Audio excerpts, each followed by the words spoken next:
So our first speaker today is Professor Rafael García. He's from full professor at the University in Girona, and he's the director of the Computer Vision and Robotics Institute, VICOROB.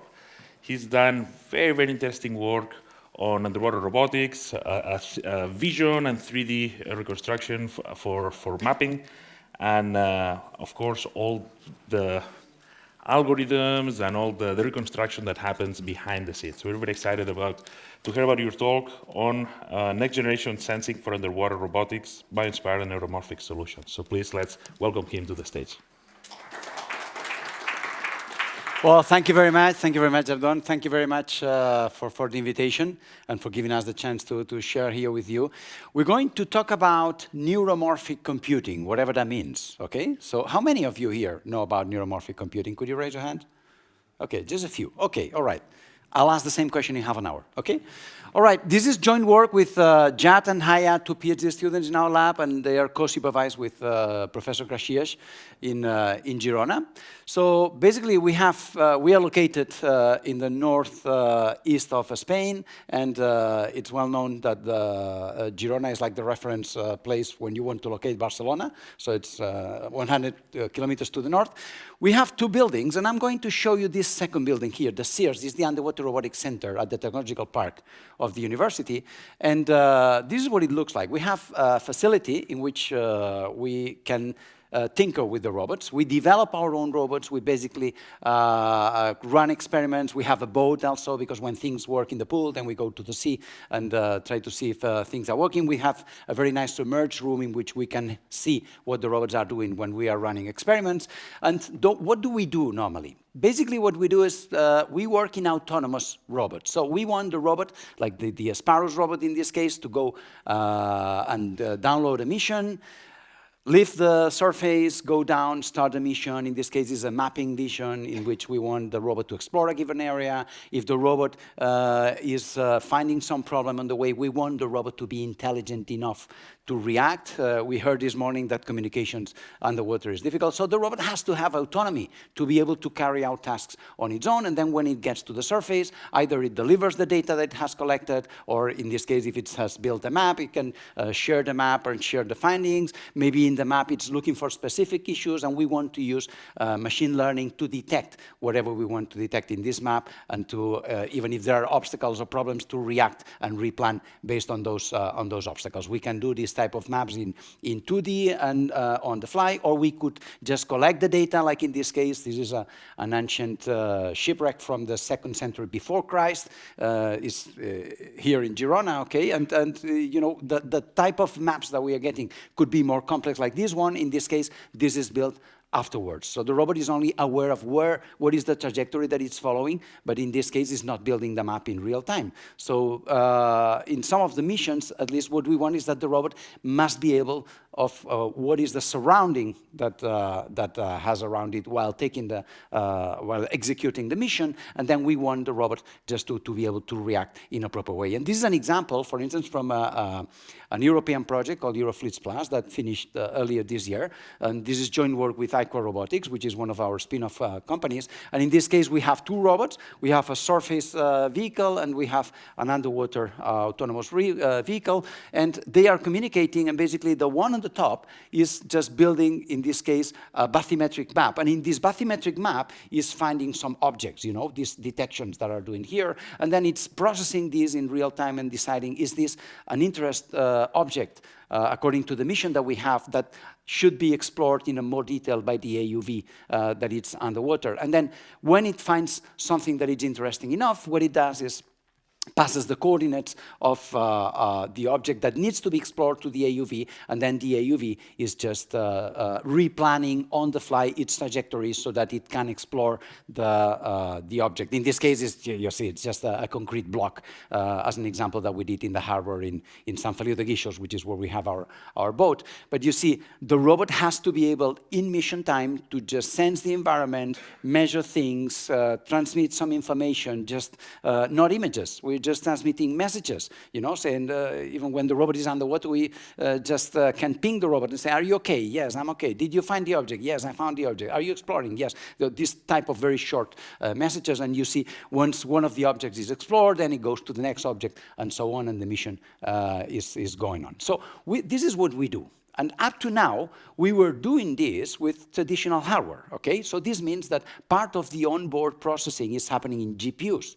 So this is computational, very efficient, but the problem is that, their consumption, the battery consumption is large. And we have the problem that we have an autonomous robot, and an autonomous robot has to carry its own batteries. And if the robot carries its own batteries, we would like it to be on a limited budget in terms of the battery use that it's using. So what we are trying now is, okay, can we move from GPU to neuromorphic chips that are going to be more efficient in terms of computational, or the ratio between computational capacity and the consumption of battery.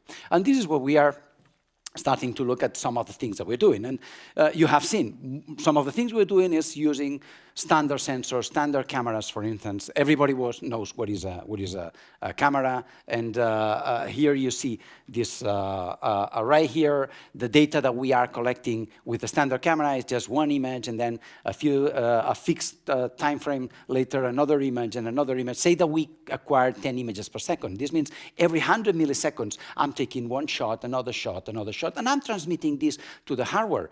And what I transmit is a matrix full of numbers with RGB values that doesn't have any structure. And then, the GPU card needs to process these, carry out convolutions, start looking at trying to extract features and trying to make sense of those features, and then try to decide, is this detecting the object I'm looking for or not? And 100 milliseconds later, again, even if nothing changed in the image, I give another image, and this other image, just the hardware takes it again, takes this matrix of numbers, extract features again. It's very tedious to do this when nothing changed in the image. So the question here is, could we do something that it's not that computationally expensive? And the other thing that happens with the standard cameras is that sometimes if I don't have enough light, and this is something that happens underwater, believe me, then you get blurry images. And then, these are bad, this is bad data to try to extract features and to measure if I have a fish here or if I have whatever object I'm looking for. So, standard cameras have very good properties. They are compatible with conventional hardware and compatible with conventional vision algorithms, and it's a well-known technology. But the problem is that I might suffer from motion blur, I have data redundancy, nothing changing the image, and 100 milliseconds later, I need to process again all those matrices of numbers just to find out that nothing changed in the image. And they have limited dynamic range, and they have high latency. From the moment something happens, because I have all this feature extraction and all this processing that I need to do, even transmitting the image itself every 100 milliseconds, this takes time, and I have a high latency. So, what can we do in a better way? We can look at biology, and we can use cameras that are inspired by biology. Remember here, we are on underwater Bioinspired systems. And what these cameras are doing, basically, is that instead of taking the brightness of every pixel, what the camera is doing is processing every pixel in an independent way, and then looking at what is the behavior in a temporal way of this pixel. If a pixel had a value, a luminance of 100, and in the next sampling time, this 100 has changed to 140, an event-based camera is going to say, yep, this pixel has changed. And this is an asynchronous event. And it's generating an event and saying, look, this pixel, I have changed, and I have increased my polarity. I don't know how much. It's just telling me, an event has happened. And this is inspired on how our retinas are sending the signals of the images that we see through the nerve, through the optical nerve. These are spikes of things that change in the images because they are saying, something has changed in texture. There's a change of texture. There's a change of color. There's a change in the motion that I have of the images that the retina is capturing. And in this case, one of the advantages is that I can save a lot of data that I'm transmitting to the hardware that is going to process these images. Look at this disk here. This is an example with a camera. This is a standard camera taking this 3D volume of images, one image, 100 milliseconds, another image, 100 milliseconds, another image, and transmitting all the images. But look at the event-based camera that we have in the bottom. So the event-based camera output is only showing what pixels have changed. And I only have one polarity saying, okay, this pixel has increased. That's an event. This pixel has decreased. That's another event. And you see, if there's no motion, no events are sent. So I don't need to waste time in processing these images. I don't need to waste energy in processing these images. And in this case, the problem is that the traditional vision algorithms are not suited for this type of cameras, and we need to develop something that is different. And we have asynchronous pixels. Every time something changes at microsecond level, the camera is generating an event, is a spike that is sent to the hardware so that the hardware deals with it.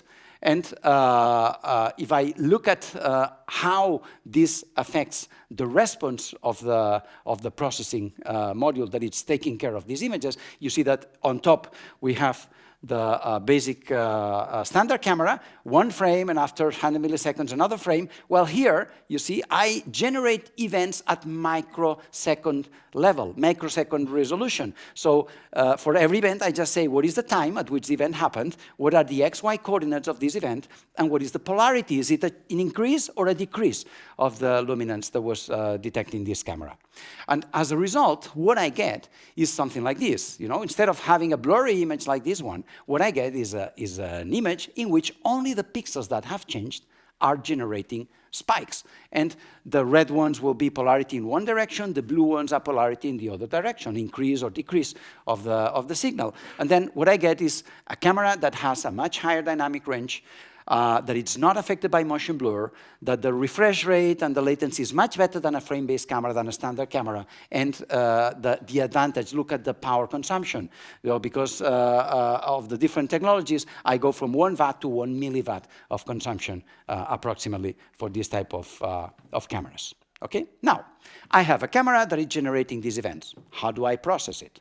And the way to process them, or one way to process them, would be to use what are called spiky neural networks. Because event-based camera and spiky neural networks share that they are dealing with these spikes, these events that arrive at asynchronous times. And instead of using a standard neural network, artificial neural network. What is an artificial neural network? Up to now, all the neural networks that we were using in the videos that I showed at the beginning were standard, like CNN-based neural networks. And basically, they have some inputs. They apply some weights. These are the learnable parameters. This is what we learn. And then I weight every input by the weight, and then we sum all the outputs and apply a nonlinear activation, and I get a number that is between 0 and 1, and that's what I transmit to the next neuron, okay? In this case, I'd like to explain what is a spiky neural network. Imagine that I have a bucket, and on top of this bucket, I have several taps, and these taps are dripping water. And every drop that arrives is a drop that is increasing the amount of water in the bucket. And the bucket is basically going to keep this membrane potential. Okay, so the memory or the value that I have in this spiky neural network is this membrane potential, which is like the amount of water that I have in the bucket. And then for the different inputs that I get, which is what is represented here, I get one event, and you see I had an initial empty bucket, and then it fills a little bit. For every drop that falls inside the bucket, I get an increase of this membrane potential. And the bucket has a small, tiny hole. So it means that it's leaking water over time. If I don't touch the bucket is going to be losing this membrane potential, is going to decay over time. And this is what you see here, that you have this value here, that one event arrived, this event here, and then the membrane potential is going down until another event arrives, and then I increase again the membrane potential, and then it decays, and then another event happens. And the information is encoded on the temporal distribution of these events that are arriving. And when the bucket is full, when the membrane potential arrives to a value that is larger than a given threshold theta, what happens is that the event-based, the spiking neural network is generating a spike. These are binary signals, okay? It's just a spike. And it generates this event that goes to the next neurons through the neural network and is going to be transmitted. It's quite surprising, isn't it, that we're going to encode information in this way, but this is how biology is doing it. And in some cases, depending on how we model the neurons, we could have also, after firing a spike, we can have some time in which the neuron is not firing another spike independently of the events that arrive, and so on. So this model is called the LIF neuron, the leaky integrate and fire neuron. It's one model of spiking neural networks, one model of spiking network with which we can build more complex systems. But there are others that model even in a more accurate way how biology is dealing with this. All these neurons, the LIF neurons, we can implement them in neuromorphic chips. And basically, a neuromorphic chip is packed with this type of LIF neurons and these artificial synapses that then are only consuming electricity when these spikes are generated. Okay? When these spikes pass through them is the only time. This means that most of the time, when I have a big neural network, most of the neural network might not be consuming energy because it's not receiving spikes that are activating these neurons, depending on my topology. And the nature of the spiking neural network is asynchronous in the same way that the event-based camera is asynchronous. So this is a very good fit that is going to work very well in my approximation. And as a summary, then what happens is that the energy consumption of the neuromorphic chip is going to be much lower than the energy consumption that I have with the GPU. And if we combine now the fact that I'm using an event-based camera, which is this thing here. I'm using this camera that it's only is reducing the firing rate, the amount of data that it's giving to my processing system is only 5% compared to a standard camera that it's taking 1 frame every 100 milliseconds. And the neuromorphic chip, on the other hand, because I'm just accumulating these spikes, it's using additions and subtractions. And then this means that it doesn't need memory matrix multiplication, which is what artificial neural networks, standard artificial neural networks are doing. And this means that I'm being 80% more energy efficient, more energy efficient using neuromorphic chips. And then this turns out to be about 10 times less power requirement for my underwater robot. And this is very good because I have an underwater robot that needs to carry its own batteries. So in summary, using neuromorphic hardware, I decrease the firing rate, I decrease the number of active neurons at a given time, and the operations are addition and subtraction instead of matrix multiplication, and it's an asynchronous chip instead of a synchronous chip, and the power consumption is much lower. So this is a good fit, okay? Now, how have we used this type of approach? Well, we started saying, okay, let's try to see how the robot is moving. Let's try to measure how the camera is telling me something about the motion of the robot. And then what we want to do is to predict something that is called optical flow. I'm going to explain in a minute. And from this optical flow, I'm going to try to estimate what is the motion of the robot and find out what is the trajectory that the robot has followed. And to explain what is the optical flow, basically is a pixel-wise displacement of velocity or velocity vector in which I'm looking at in a given image.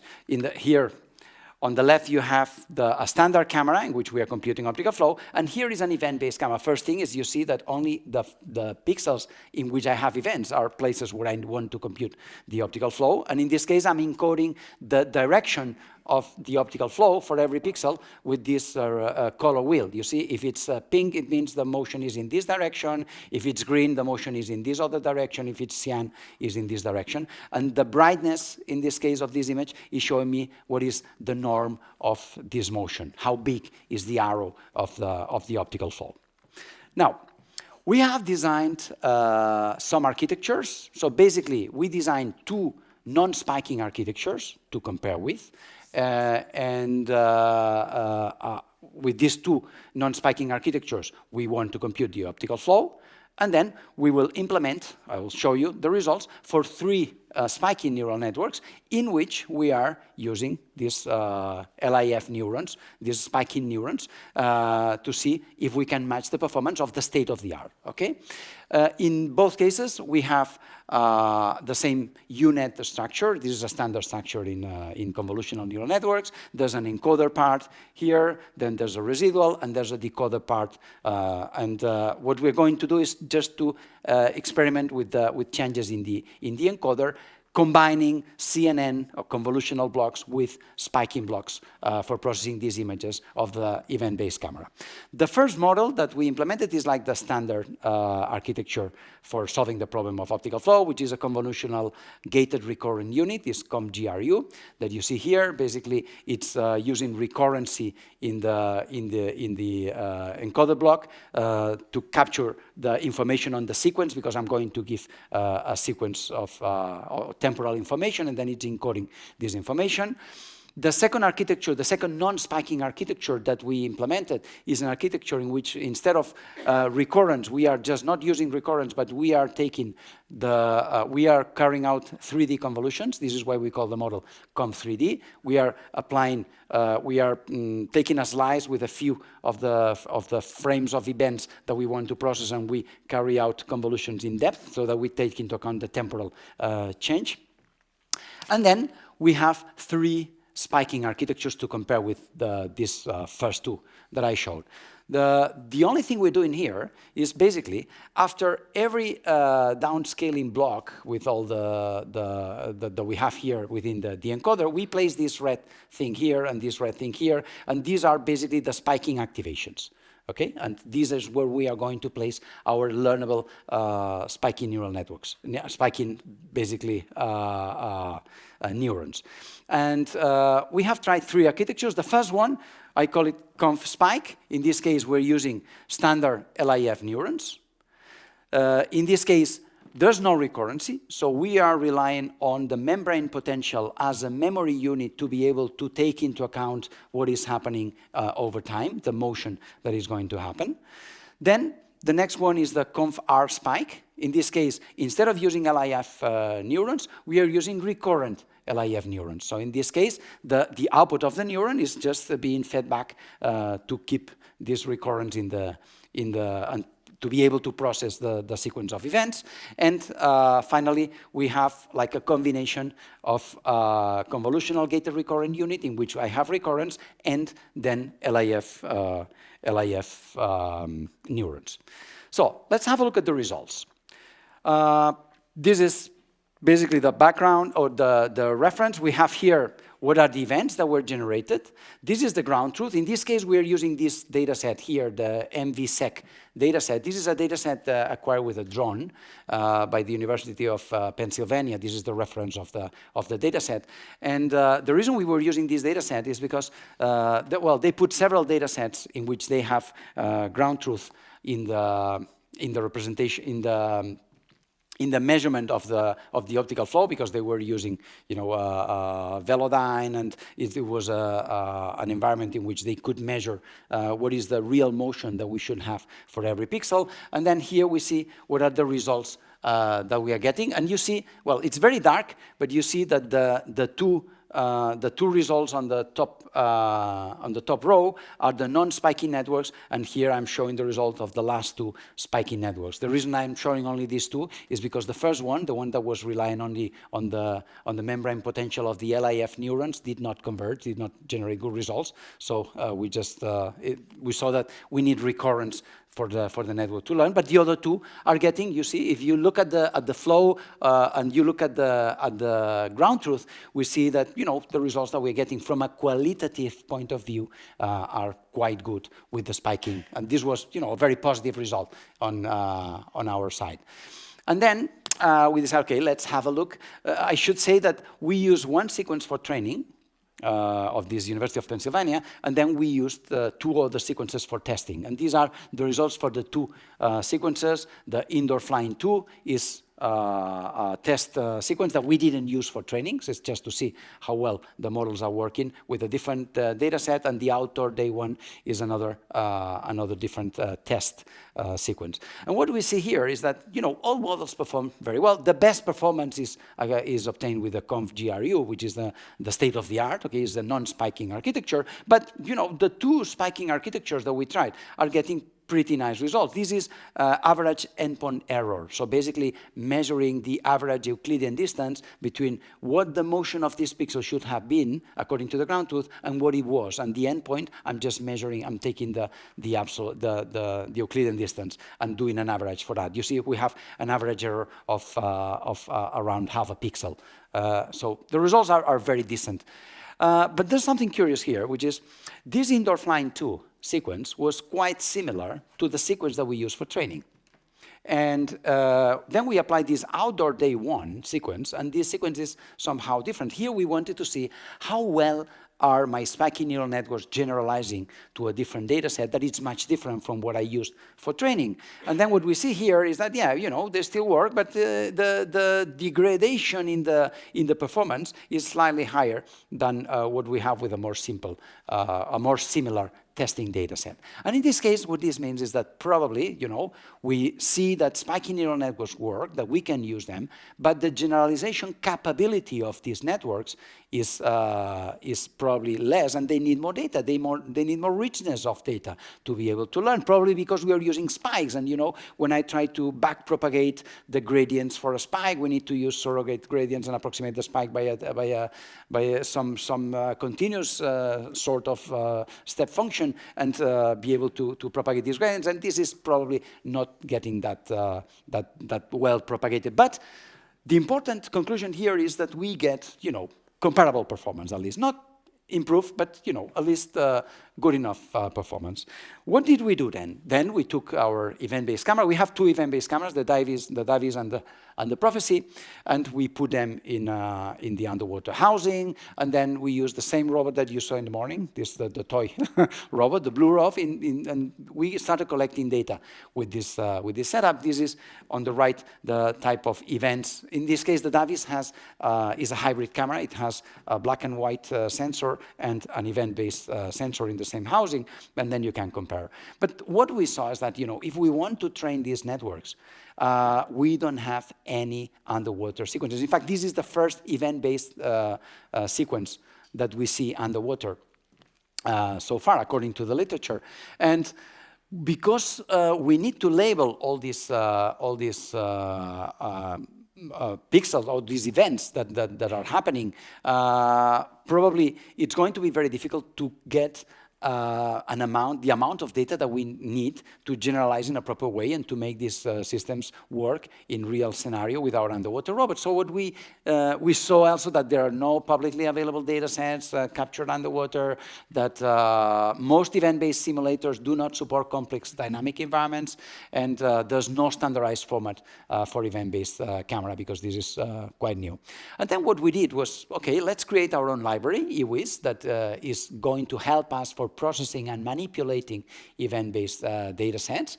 And we have the Stonefish simulator, which is a simulator that we developed at the University of Girona, and we just added the we modeled event-based camera on the simulator so that we could generate synthetic data sets. And one of the nice things that we saw, this is an example of the blue ROV in our simulator. This is the Stonefish. We created a scenario, which is this one, and then we see here, this is the grayscale, or the color in this case image, and this is the event-based camera. So the nice thing about this is that I can generate many sequences in which I get the ground truth. And then I can use these sequences for training my event-based camera spiky neural network. And I'm going to be able to then try many different types of motion, scenes, and so on. And the other nice thing is that the gap that we have between simulated data and real data when I use RGB images is large. But when I use simulated spikes, simulated events, and real events, the type of data that I'm getting is very similar to to what I get from the simulator. So the gap that I have between reality and simulation, in the case of an event-based camera, because these are only these binary spikes that have only polarity positive or negative, it's going to help in generating data sets that are quite, I would say, similar to what I'm expecting for training an SNN, a spiky neural network. So, as conclusions, we have seen that event-based cameras are a good approach to overcome motion blur, have low latency, and overcome the dynamic range limitations that we have underwater, where we have light absorption, and we have this challenging environment for using standard cameras. We have seen that spiky neural networks have comparable performance with respect to traditional or state-of-the-art solutions based on convolutional neural networks, at least for computing optical flow and using this for ego motion of an AUV. So this is a feasible thing to do. And both spiky neural networks and event-based cameras offer a low power consumption solution, which is very good for an autonomous robot that needs to explore the environment. And then this means that neuromorphic systems are a good fit for autonomous underwater vehicles.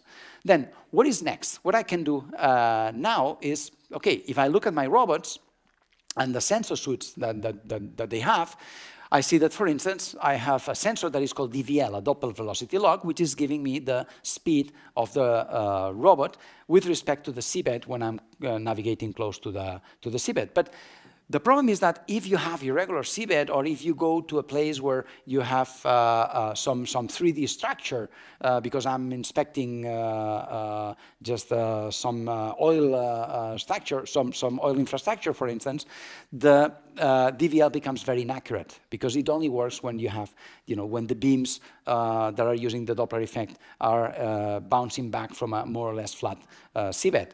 And then the refresh rate that I have is also very low compared to cameras. So what we can do is, in these situations, I want to use an event-based camera, because when we are close to structures and we have 3D relief, event-based camera is going to work very well. And the other advantage is that it has a very high refresh rate. So I can integrate these in my AUV, in this case in the Girona 1000, so that we can use or develop this underwater visual odometry system that will allow the robot to just have a good estimate of how things are changing in the environment and how the robot is moving. Okay? And I'm going to skip this one. And how are we doing this? Because now, what we want to do is just, we have the event-based camera, we have the underwater housing for the camera, but we still don't have the neuromorphic chip to make this, to run in the robot itself. And in this case, we have a project with Intel. Intel has developed the Loihi 2 neuromorphic chip and has developed a software framework. This software framework is called Lava, is similar to PyTorch. And we have access already to this infrastructure, to this software framework, in which we can already design our own architectures and run the hardware, or run the designs or the architecture of the spiky neural networks on these neuromorphic chips, and we're going to get in a couple of months the first board that it's carrying 8 Loihi 2 chips, and this is programmed also with the same Lava framework, and then this means that we will be able to run the spiky neural networks directly on the hardware that is embedded and it's being carried by the robot. And we also have a cooperation with a German company called SpinCloud. SpinCloud is a spin-off of the university, of a German university that is cooperating, in fact, with the University of Manchester, and with the team of Professor Christian Meyer. And this group, in fact, was the one that developed the Spinnaker board, that it's the main board that was used in the human brain project Now they are developing in fact, they are building a custom board for us that it's going to be ready quite soon, together with the software framework. Is the Spinnaker 2 that has 4 of these chips, and again is a neuromorphic hardware that could be integrated in the robot, and could be in an easy way. We can implement with the software framework the SNN that then will run directly in the neuromorphic hardware. And on the other hand, we also have access through eBrains. eBrains is a microservice, and we have access to the infrastructure. It's a microservice from the Human Brain project, and here we have like a research infrastructure in which we can model more complex type of neurons, even more complex than the LIF neuron that I showed you before, and we can just design architectures and then try this directly on their own hardware. And finally, we're cooperating with ELTE, which is a research group in Budapest. In fact, we have an Erasmus Mundus Masters with them, and with them we are now working on the development of new architectures for spiky neural networks, and some other projects. We are trying, for instance, to see how to train a neural network, a spiky neural network, using gradient-free and a gradient-free approach, in which we don't need to pass these gradients through this approximation of the tanh and so on. So basically, this is, I would say, the steps we are taking in this bio-inspired approach, trying to, you see, we're not trying to have more computational power. We are trying to save power, in fact, so that the robot can carry a smaller battery or can last or have longer missions with the same budget of battery. And then finally, I would like to thank, special thanks to the Jad and Hayat, which are the 2 PhD students working on this, and Nuno Gracias, and to the rest of the team that is waiting for you in Girona. By the way, we just finished last week the renovation of the Underwater Robotics Center, so you are all invited to visit us and see the new facilities. So thank you very much. Thank you. Thank you very much, Rafael. I have to say, I do have some colleagues that work on neuromorphic computing, and I say I understand, just to be polite, but I don't really. But I think this is the nicest introduction to neuromorphic computing, and definitely I think Vision makes a very compelling case to illustrate all of these things. So beyond all the excellent technical work, this has been very educational, I think. So I really, really appreciate it. Thank you. I forgot to ask, how many of you? I'm not going to do it. We'll take questions from the audience. Yeah, please. Okay, so sorry to ask too much, but okay, Rafa, was a nice presentation. My question is more referring to the other opponents of GPUs, neuromorphical or neural processor units, talking also about FPGAs. I have listened about neuromorphical processor unities since 10 years ago, so right now it's like in top trend because Apple and all these companies have been doing a lot of ads for that. But normally when you see a robot underwater or a drone, they use Jepson Nanos or this kind of GPUs to process, for sure. But when you have a lot of information, not only coming from LiDAR, for sure, you are working underwater, you also need to handle this amount of information, not only for this sensor, but for all the sensors of the unities. Why not use FPGA that maybe you can reconfigure at some point? If these MPUs you can only configure once, and then you need another chip to do that. That's really my question. So, in fact, we are using Jetson Orin and Jetson Nano and this type of solution. So up to now, like the first videos that I was showing with the results, we have been using GPUs. Basically, some time ago we were using FPGAs also for accelerating some of the tasks, and even allowing us to just change the configuration of the FPGA so that they could adapt for very specific tasks in which we need to process and do sometimes of very fast operations. And what I would say is that probably in the coming years, edge computing has started to play a role. And until now, most of the papers were about, yeah, we are doing these fancy things. Look at what is happening now with ChatGPT and all large language models. Everybody's saying, oh yeah, mine is bigger and inference time is shorter and so on. But at some point, this is also going to go back to edge computing and what can you do unplugged from the internet and trying to find a solution for your problem. In our case, it's very clear. It's an underwater robot. Communications are not feasible. You don't have a tether that is connecting to the surface, and then you need the robot to be able to compute on its own.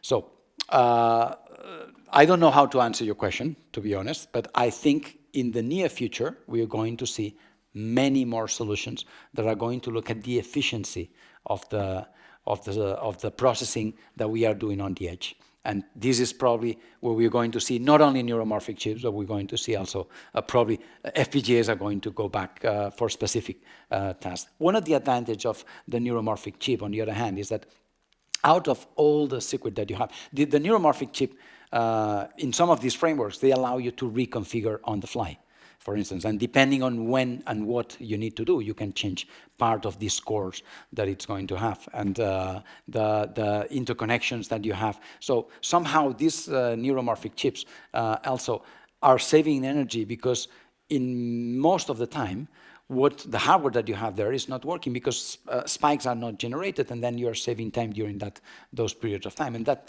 is a great saving energy compared to GPUs that are just doing matrix multiplications all the time. And then this is why you need a lot more energy. But yeah, it's interesting to see how this edge computing is going to move in the coming years. Great, thank you. Do we have more questions? I think there's a question from home here, so I will not provide context because I only know the question. And it is exactly, have you tried self-supervised methods to eliminate the need of labeled data? Not yet, but we are working on self-supervised for other problems. So, for instance, we have trained a transformer in which we were training. This was a transformer for doing classification of seafloor. And in this case, we had a small amount of data that it's labeled, but a large amount of side-scan sonar data that it's been acquired over the years. And then that's the place where you want to use self-supervised methods in which you leverage a small amount of labels with a very large data set that it's unlabeled. But certainly, this is one of the ways we're going to go in the future for sure. Okay. Great, thanks. Do we have any more questions? If not, I have a few, but maybe I'll ask one while we maybe change the speakers. It's very exciting that you're setting up a database, data set, sorry, for underwater models. From a practical perspective, right? Because this, it's a much more dynamic and irregular environment, right? So what are the challenges that you're seeing for establishing this, not only for your lab, which obviously works great, but to providing this to the community? So getting data is expensive, normally. Finding a problem in which the gap that you have between simulated data and real data is so small is very appealing. And because we had the stonefish simulator, it has been relatively easy for us to just integrate these sensors in the simulator and then be able to generate sequences. And now we are preparing with my team.